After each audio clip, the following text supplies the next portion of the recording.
is another amazing day today. We have so much more Switch 2 Nintendo news to talk about today, and some of these things are pretty big. We got some information about some of the future games that are going to be dropping here pretty shortly, and just some fun stuff overall. So right before we do hop into it, subscribe to the channel, turn on the post notifications, tell me to my goal of 10,000 subs. Let's hop right into it. Firstly, let's talk about Nintendo's next financial report. Apparently it's going to be held August 6th, so Thursday, and it's going to be covered from the period of April 1st to June 30th, and it will address many questions such as the Switch 2 sales. Like, where are they with the Switch 2 sales? I'm very curious on that. How are the sales for Yoshi and Star Fox, Tomodachi Life? My theory is their numbers are going to be great. I'm sure they're going to be doing fantastic. The Switch 2 sales are probably going to be looking pretty solid, and I think Star Fox and Yoshi honestly are probably going to be pretty solid for what those games are. And in my opinion, it's going to be really interesting to see, just because, you know, these are not necessarily like they're huge hitters such as Mario or Zelda, so I feel like these games have had enough hype, and if they are doing well, then I think that's really good news for us, because we should be getting more games just like that. So I'm really looking forward to this financial report when it does drop. Of course, I'll let you guys know as soon as it does happen.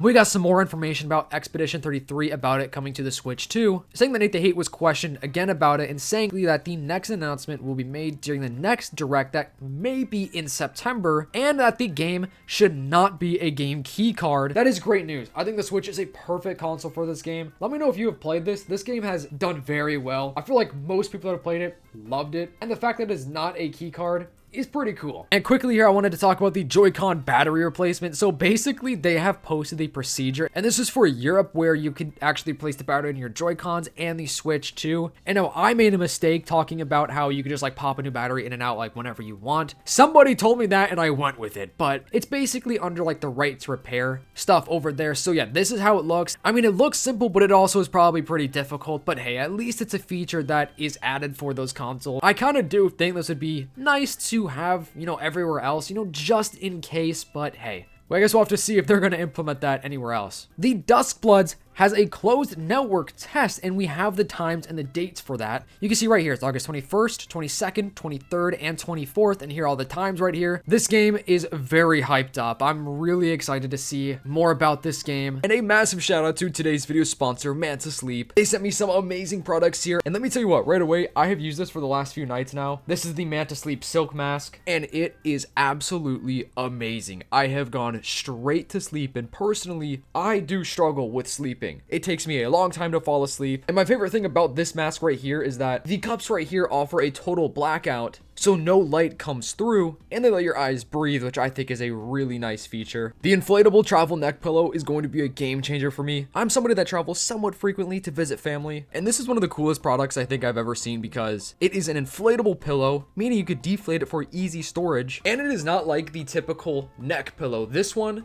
genuinely is so much better. It keeps your head upright, and it's a lot more comfortable, honestly. And man, this material is so smooth. I will leave a link to their website in the description down below, as well as a pinned comment. You guys could get 10% off with my code on the screen here. They're an absolutely amazing company, extremely nice people as well, so I highly recommend them. They have a wide variety of different products to pick from, so go check them out. Thank you again for sponsoring this video. Now, Shweedo talking about the prices for the Switch 2, you know, physical format. So here are the cartridges, 16, 32, and 64 gigabytes. You can see it goes from 13 to 17, and then game key cards from under 5 gigs is $10, and then we move up to 12 and then 14, so it's a little bit cheaper, although it's not that much cheaper. Like, it definitely, I guess, could save companies a lot of money if they're selling like 1 million copies of a game, but honestly, it's one of those things where the fans, bro, we love physical media and we want it on the actual cartridge itself. So kind of like, yeah, it's worth these companies, you know, taking a little bit of a hit on the cost of these things just so they can make the fans happier and hopefully grow more of a, I guess you could say, solid fan base or whatever, because, you know, they are buying a cartridge rather than a game key card.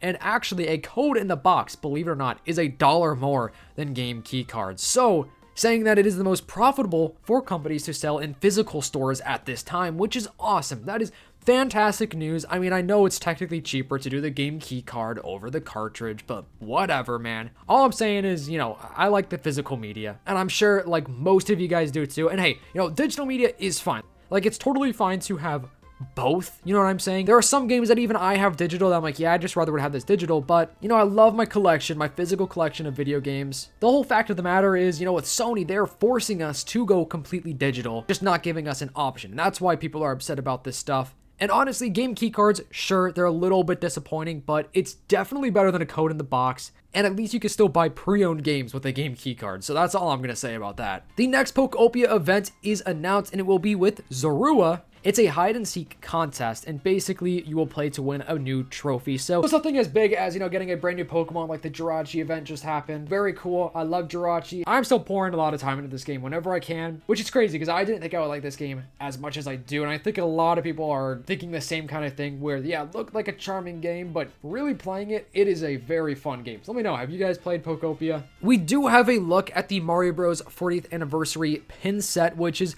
very, very funny because the anniversary was last year.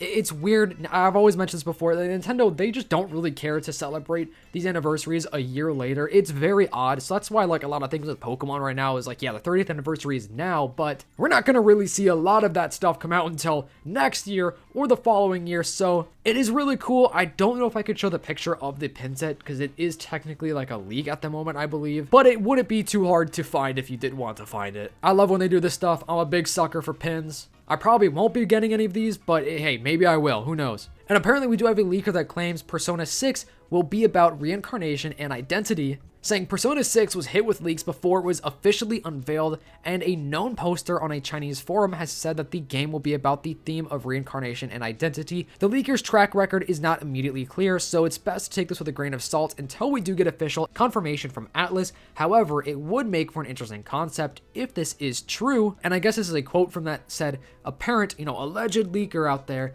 saying the main character will get reincarnated to another body and will have to deal with the existential crisis of not being the same person that he once was. I need to play some of these games. I've played a little bit of Persona. My bro Jzard over on YouTube, though, he's a huge Persona guy. He's telling me to play that all the time, so I'm definitely tempted. I definitely would like to play a Persona game. So let me know, what is your favorite Persona game, and are you hyped for Persona 6? We got Hugo talking about the next Ocarina of Time remake, I guess you could say announcement and stuff. The whole thing with the game, talking about gameplay, graphics, art direction, content, OST, what does Nintendo have in store for us, saying by mid-September we should learn more. So just a little over 2 months to wait.